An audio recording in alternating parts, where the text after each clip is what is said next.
notre parquet général. D'accord. Pendant plusieurs mois pour donner, il y a eu des missions, même le parquet général a fait certaines missions. Mais toutes ces choses-là, ils ne peuvent pas les mentionner. D'accord. Merci, Président. Monsieur le procureur général, à moins que vous ayez d'autres précisions à faire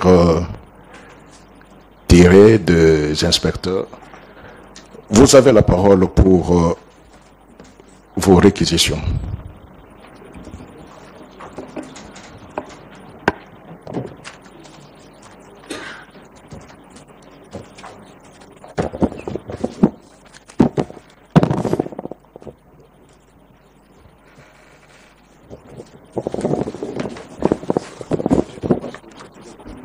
Monsieur le juge, allez vous mettre. Vous n'êtes pas prévenu. Vous pouviez même demander du coca, on allait vous donner.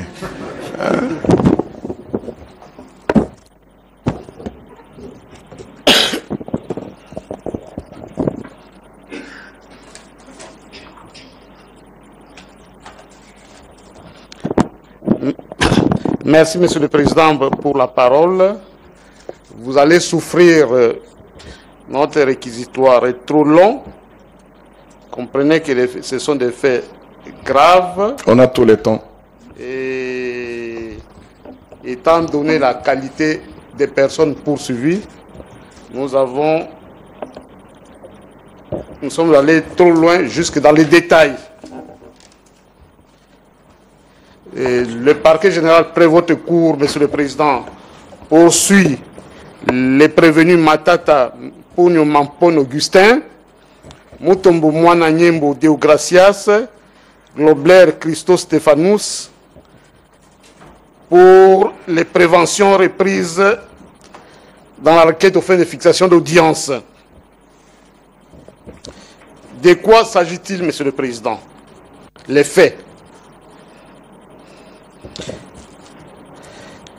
Je vais commencer par présenter ces projets agro-industriels de Bukanga Lonzo. Avant de poursuivre par les causes ou moyens du détournement,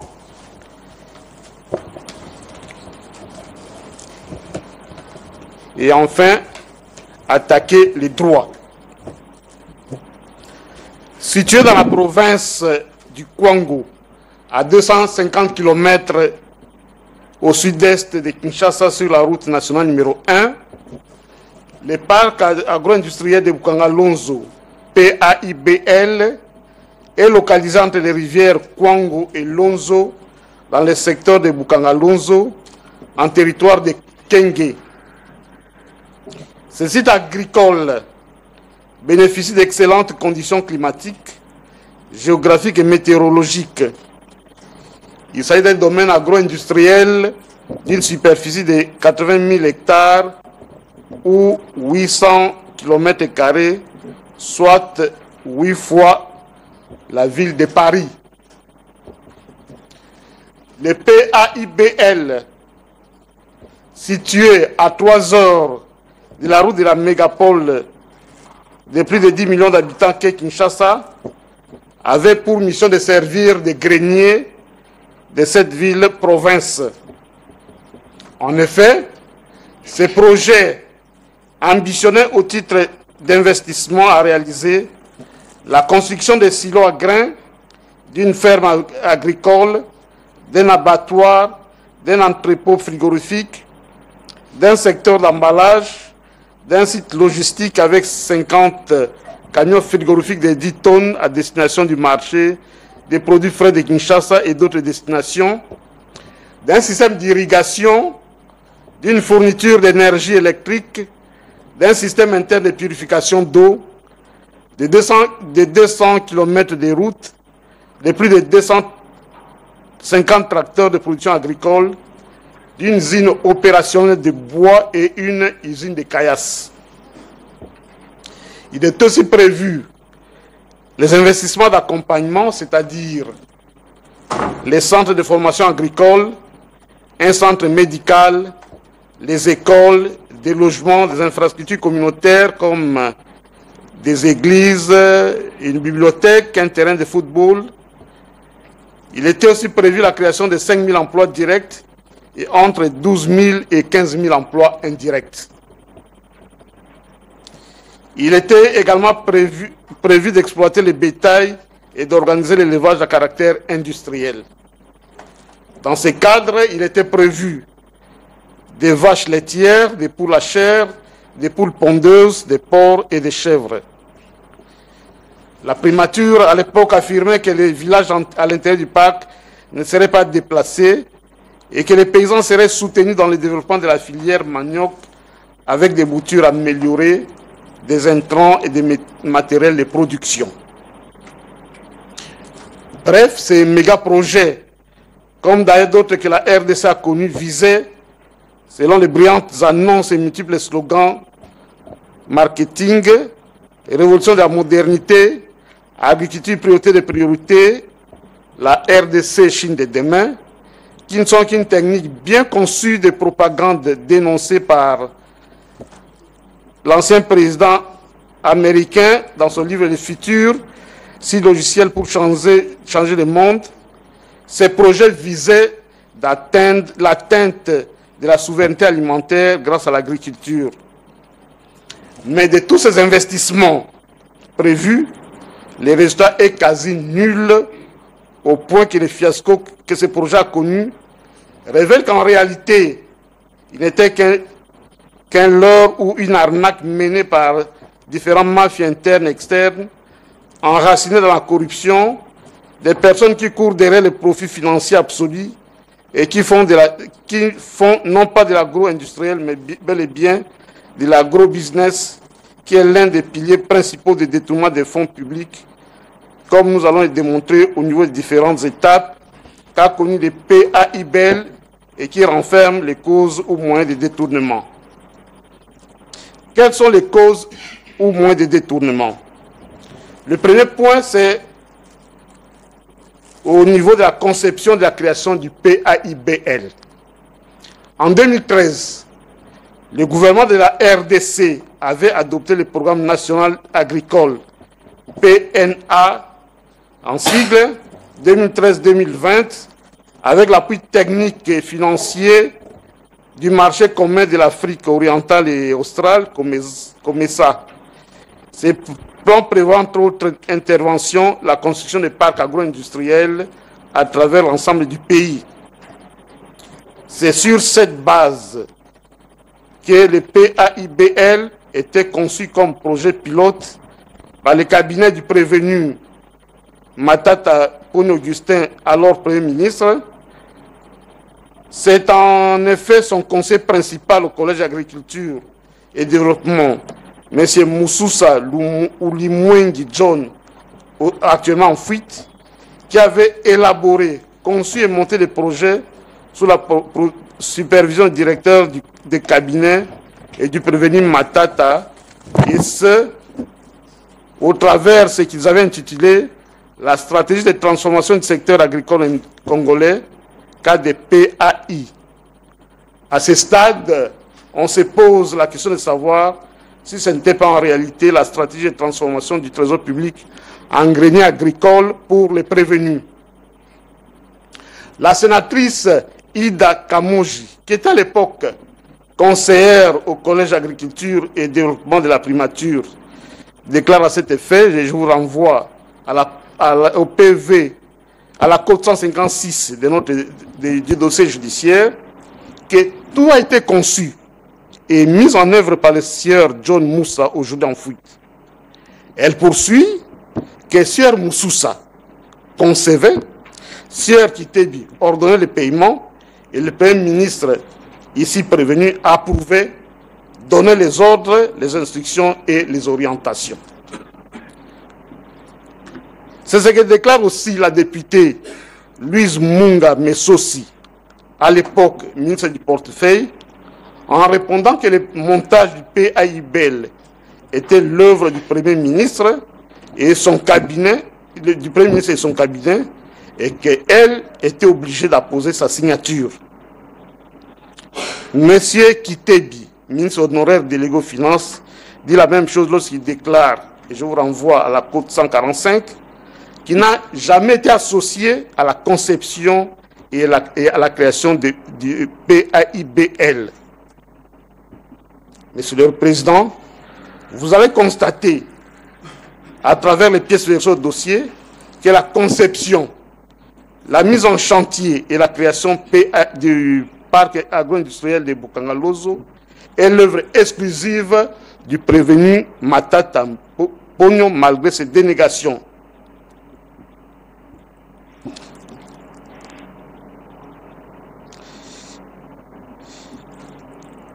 Classiquement, il appartient au Premier ministre de diriger l'action du gouvernement, d'en définir les grandes orientations politiques en donnant aux besoins les impulsions nécessaires et d'arbitrer les différends qui pourraient survenir entre ces ministres. Que chacun des membres du gouvernement qui bénéficie d'une délégation du pouvoir du Premier ministre dispose d'une compétence propre définie par l'ordonnance fixant les attributions du ministère dont il a la charge. Le prévenu Matata a complètement ignoré cet aménagement institutionnel en excluant totalement les ministres concernés, à savoir le ministre du portefeuille, le ministre de l'Agriculture et le ministre du Budget dans la conception et l'exécution du PAIBL. Les membres de son cabinet, dont les fugitifs Moussoussa, étaient seuls au four et au moulin. Les ministres concernés étaient réduits à des cellules d'enregistrement des décisions toutes faites.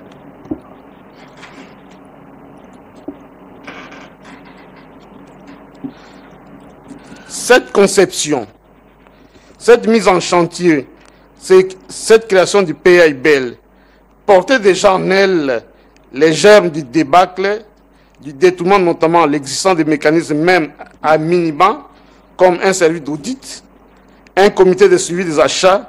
Il a tenu en RDC la comptabilité pour la surveillance dans l'utilisation des fonds décaissés par le Trésor public et l'inexistence des mécanismes prudentiels de garantie de bonne gestion par les partenaires. Cela a entraîné l'opacité dans la gestion, la surfacturation des biens et services, du fait que les troisièmes prévenus étaient les seuls à déterminer les besoins en investissement, les troisièmes prévenus à savoir Globler, les besoins en investissement, à passer les commandes, à fixer les prix et à acheter les matériels et intrants agricoles auprès principalement de ces seules filiales, auprès des tiers sans la mise en concurrence avec d'autres fournisseurs, devenant ainsi juge et partie durant tous les cycles de vie du PAIBL. Ces carences, ces défauts de mécanismes de surveillance sont en réalité les omissions volontaires constitutives des jalons préparatoires et déterminants du détournement des fonds publics. Quant à l'étape du choix du partenaire et de la tutelle du PAIBL, à ce niveau, et une fois de plus, c'est la primature qui est au four et au moulin. Elle ne donne pas les orientations, elle décide. C'est ainsi que c'est elle qui recrute les partenaires sud-africains, Africom, ici prévenu par son organe central, de gré à gré, sans obtenir l'autorisation de la Direction générale des marchés publics, DGCMP en sigle. Ces partenaires est recruté comme un simple prestataire rémunéré par l'État congolais pour l'aménagement, la construction et la gestion du PAIBL pour une période de 5 ans renouvelable sur base de l'évaluation de la performance. Signalons que ces partenaires, ici troisième prévenu, est une société holding Africom créée en Afrique du Sud pour gérer les activités d'une quinzaine de sociétés qui œuvrent dans le domaine spécifique des fournitures des équipements, matériels et intrants agricoles. Au moment de la signature du contrat de gestion avec l'État congolais, cette société n'avait que 3 ans d'existence. Ces 3 ans d'expérience n'étaient pas suffisants pour légitimer un tel choix, même si certaines de ces filiales avaient des expériences spécifiques en matière de fourniture des équipements, matériels et intrants agricoles qui ne sont pas à confondre avec la compétence en matière d'aménagement et de gestion d'un parc agro-industriel. Les prévenus, Matata et son cabinet, ont donc délibérément ignoré toutes les procédures légales à la signature du contrat de gestion avec des troisièmes prévenus. En mars 2015, la primature récidive toujours par le premier prévenu, le prévenu Matata, en signant la convention d'actionnaire avec les troisièmes prévenus Gobler. Les ministres du gouvernement sont mis sous pression et doivent respecter les instructions. Des prestataires de services, les troisièmes prévenus deviennent actionnaires dans les trois sociétés créées, à savoir la société d'exploitation du parc CEPAGRI SA, la société d'aménagement et de gestion du PAI-BEL, Parc Agri SA, et la société de commercialisation appelée pompeusement Marché international de Kinshasa, Marikin SA en sigle. Pourquoi disons-nous que c'est la primature mieux?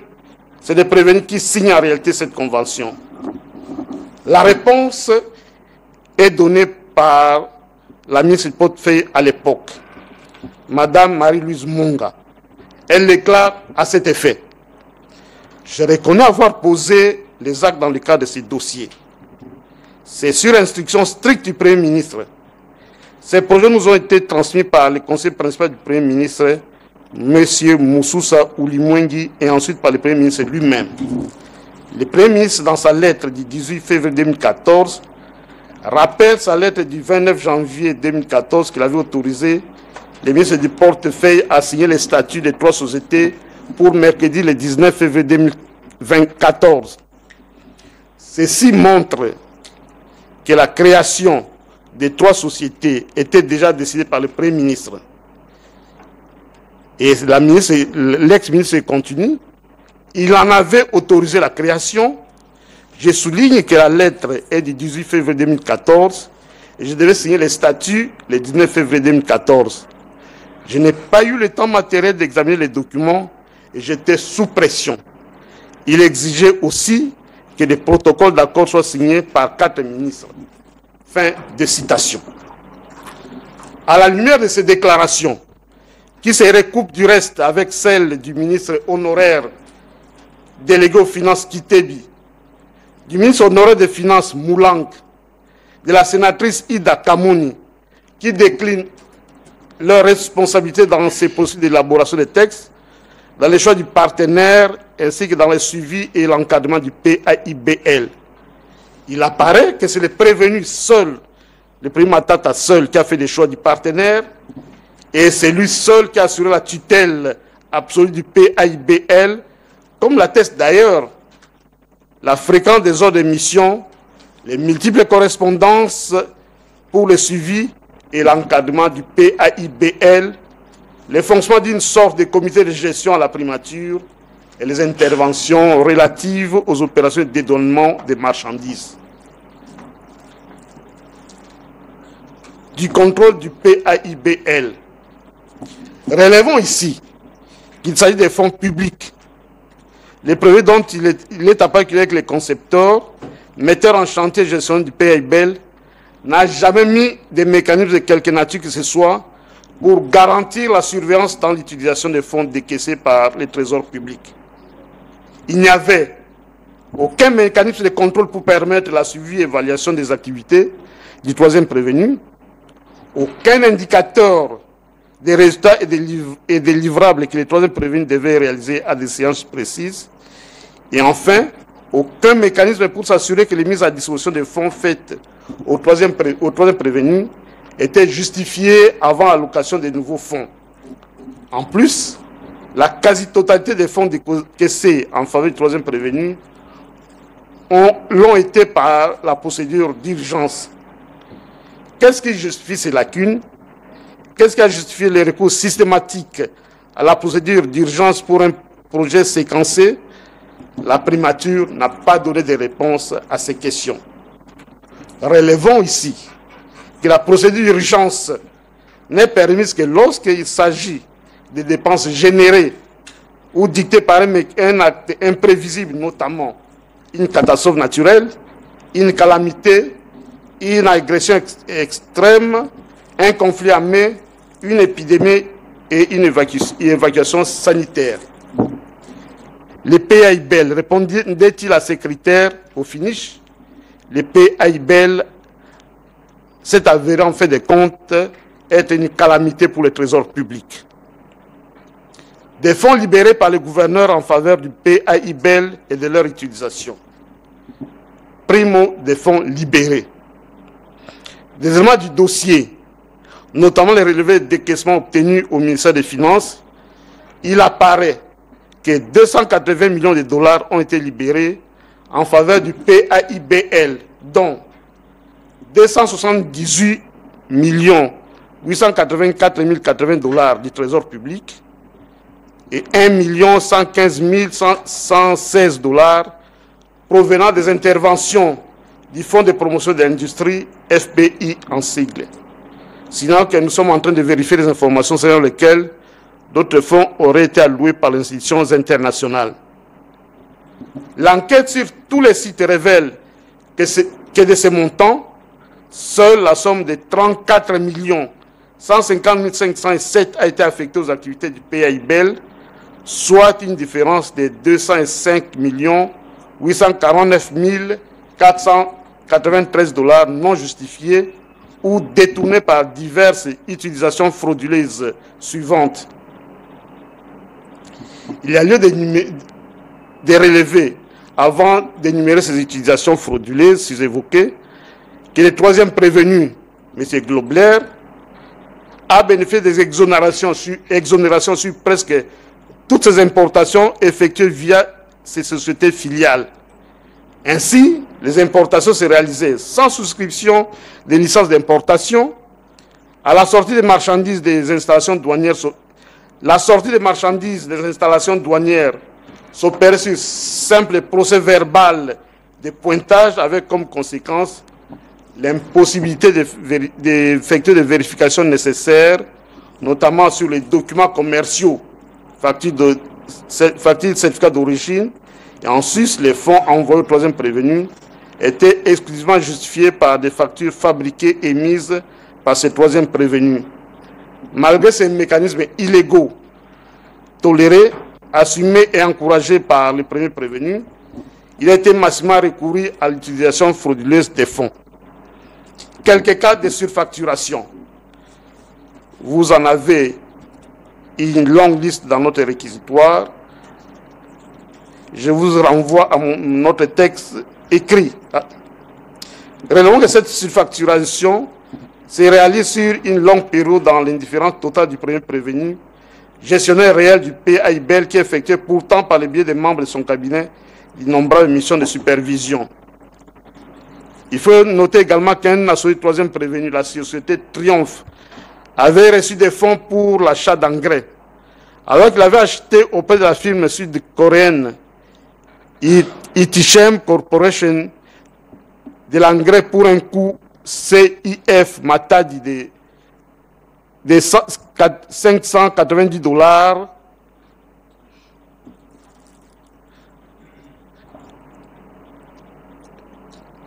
soit une montre 590 dollars, mais la facturation présentée est de 11 520 dollars tonnes métriques, soit une monstrueuse facturation qui a laissé les premiers prévenus indifférents s'agissant des fonds publics. Notons aussi que nous sommes tombés sur des factures d'origine auprès des transitaires, dont Bolloré. Quand le troisième prévenu recevait ces factures, il établissait ces factures sur lesquelles il multipliait par autant de fois qu'il voulait les prix d'origine pour justifier frauduleusement les fonds reçus. Il y a également sur demande du premier prévenu les paiements en faveur des MIC Industries, siège principal à Reston, Virginie aux USA, en des branches d'un montant global des francs congolais 7 392 167 7 milliards 392 167 577 francs congolais, soit 7 989 408 $, pour l'achat de Ultimate Building Machine destinées à construire des installations industrielles, agricoles, militaires et autres, alors que son prix de vente n'excède pas 800 800 000 $. Des avantages financiers inclus. Autre modus operandi. De manière générale, nous signalons que pour justifier le surcoût des matériels acquis, les troisièmes prévenus, incluant dans le prix d'achat les frais de dédouanement, les coûts des entretiens, achats de lubrifiants et carburants, alors qu'ils bénéficiaient au titre de l'avantage financier de l'exonération sur toutes les opérations d'importation, et ils recevaient les frais de gestion et c'est alors qu'il avait cessé d'être prestataire de services pour devenir actionnaire. De manière particulière, relevant la libération par le gouvernement congolais de la quotité du troisième prévenu du capital associé dans les trois sociétés. En effet, le 24 mars 2015, le gouvernement congolais a signé avec le prévenu une convention d'actionnaires suivie d'un avenant signé à la même date prévoyant la création de trois sociétés différentes. Pour séparer les activités d'aménagement, de gestion, d'exploitation et de commercialisation des produits du parc, trois sociétés ci-après ont été créées. La société d'aménagement et de gestion du parc, Parc Agri SA, la société d'exploitation du parc, CEPAGRI SA, et le marché international de Kinshasa, Marikin SA. La constitution et la répartition du capital social de ces trois sociétés se présentent comme suit. Je vous renvoie à notre texte, au tableau repris à aux pages 8 et 9 de notre texte.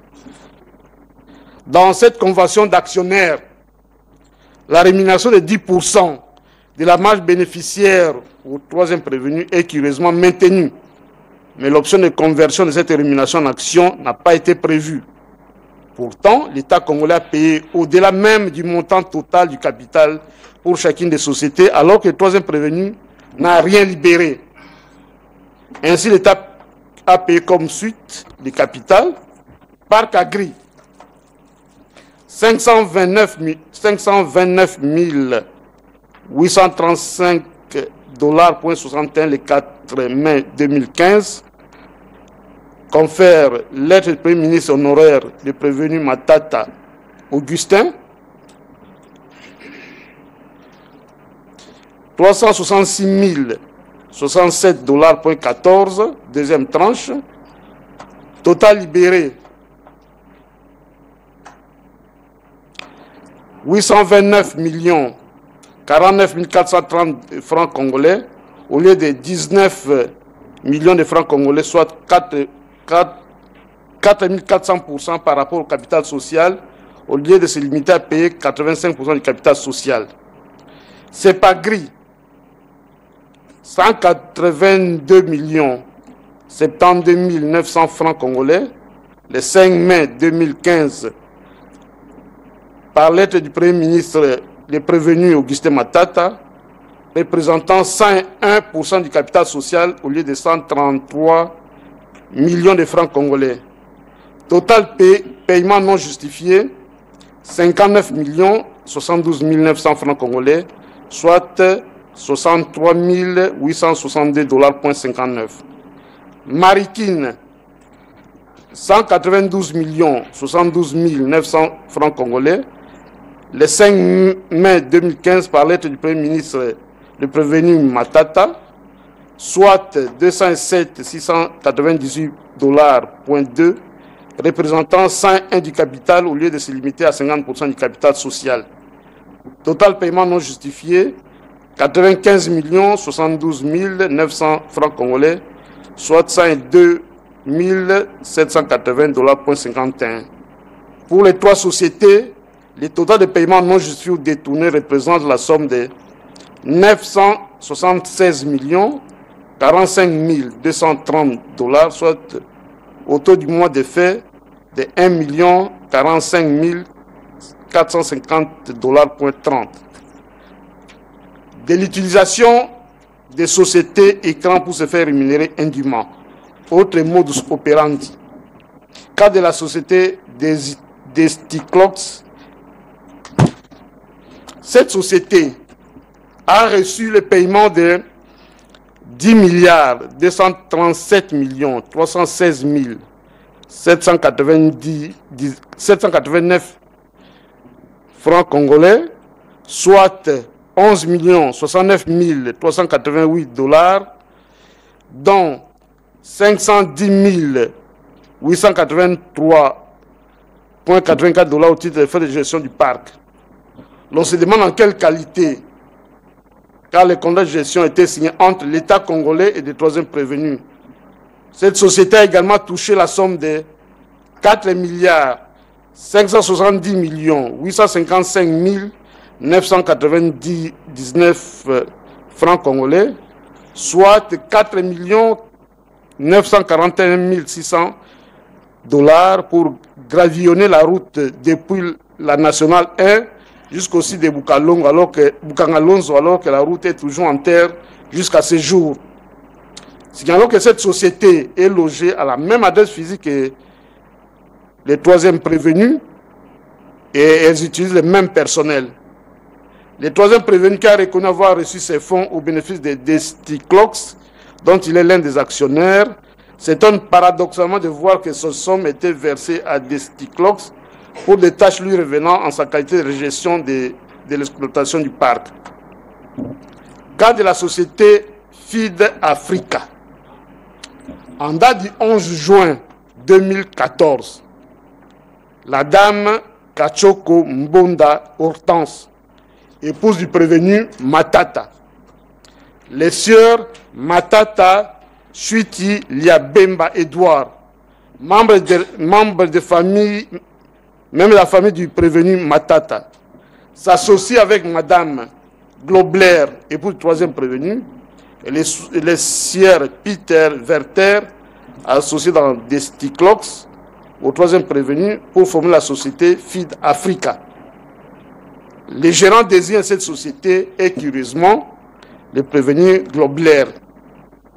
Cette société FID Africa a pour objet social principal les activités agricoles et elle acquiert pour ce faire une vaste concession dans la concession même du parc agro-industriel de Bukangalonzo. Comme vous le remarquez, les associés dans cette société sont les membres de famille du premier prévenu et du troisième prévenu qui ont superbement choisi de s'octroyer les hectares dans la concession du PAIBL pour y mener les mêmes activités agricoles que le PAIBL.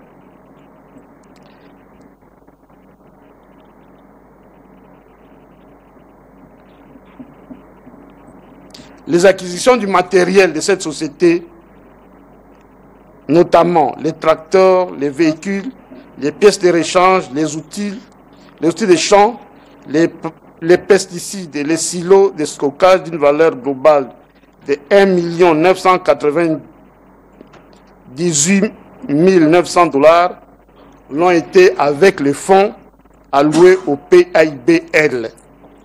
En réalité, cette société FID Africa est une société écran du prévenu Matata, créée pour dissimuler les transactions financières frauduleuses des captations de fonds publics à laquelle on donne une allure légale alors qu'il s'agit de détournement des fonds publics.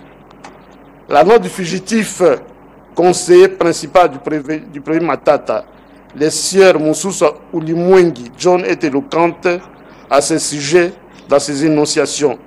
Je vous renvoie aux côtes 3103 et 3104. De la non-exécution des travaux de construction de divers ouvrages.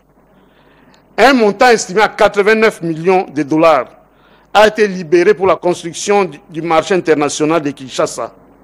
Le troisième prévenu des gérants d'Africom Commodities ne reconnaît pas avoir perçu ces fonds, pourtant chaque fois signalés comme payés par le deuxième prévenu gouverneur honoraire de la Banque centrale du Congo. Plusieurs autres travaux n'ont eu de commencement d'exécution que dans les annonces mirobolantes et sont restés des 20 slogans. Il s'agit de l'école de formation, de la ferme avicole, de l'abattoir, du dépôt frigorifique, des 200 km de routes, de l'usine de bois et de l'usine de caillasse. Autre modus operandi utilisé pour réussir les détournements des deniers publics, de la dissémination des recettes des ventes effectuées. En mars 2015, un montant total de 700 350 189 000 francs congolais, soit 764 180 $.32, a été débloqué par le Trésor public pour la récolte de maïs au PAIBL. Le produit de cette récolte ne ressort à aucun rapport et il n'existe aucune trace des recettes récoltées.